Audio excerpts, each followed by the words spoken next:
are injured. Let's bring in Hesham Al-Sayed, the head of corporate partnerships at the charity Penny Appeal, who's joining us now from Cairo. Thanks for being with us, Hesham. What do you know about the current situation at the Rafah border crossing?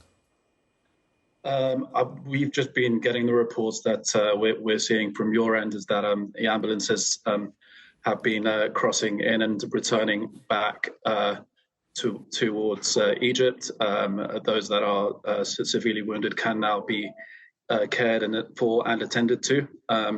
I believe those with dual citizenships as well are being looked at moving in through Egypt now. And the Egyptian authorities are working alongside everyone else involved to be able to bring them to safety.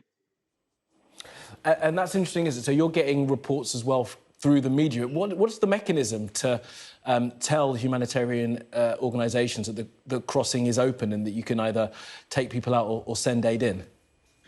So we have our sources here on the ground in Egypt. We are all sort of connected in terms of the NGOs themselves. We are an operational NGO, and we do have immediate response messages between us, between ourselves and other NGOs, and we have meetings and briefings on an hourly basis through messaging and through other means.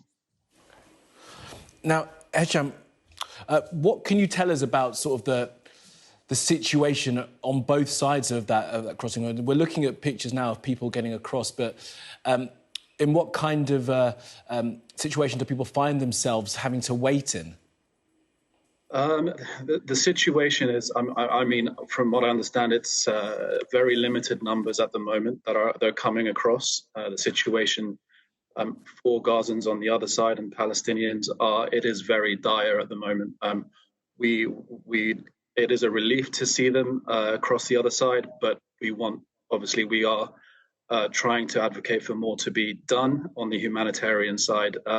They are in a situation of desperation to flee. There is nowhere to flee on any side, and it's now relieving to see the images coming through on your screen there of children and people crossing the other side. But more needs to be done on that side of things. We are trying to work from the humanitarian aid side to see what needs of the people, what the immediate needs of those people are, what they need, and we're looking to supply that. Hesham, we understand that the Egyptians are setting up a field hospital just on their side of the border. Do you have any sort of access or information to that facility, and will you be providing assistance to people once they do come across? We are operational on the ground here in Egypt. We have, so from our point of view, we have supplies that are ready to go, of the emergency supplies that are needed. So the food, non-food and medical supplies that will be supplied across to the other side. But on terms of this side, what I'm aware of is they are prioritizing those who are their lives are at risk at the moment in terms of major injuries, and also still counting the numbers that have sadly passed away. So they are obviously overwhelmed at the moment, I can imagine, with the numbers that we're seeing and the civilian deaths and injuries that we're seeing. But as of now, I don't know the numbers and how many people are being treated. OK. Hesham Al-Sayed from the Penny Appeal, appreciate your time and best luck in your work. Thank you, Hesham, for being with us.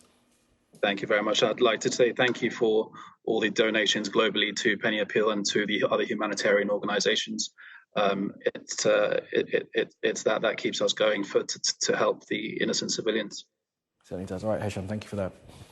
All right, thank you.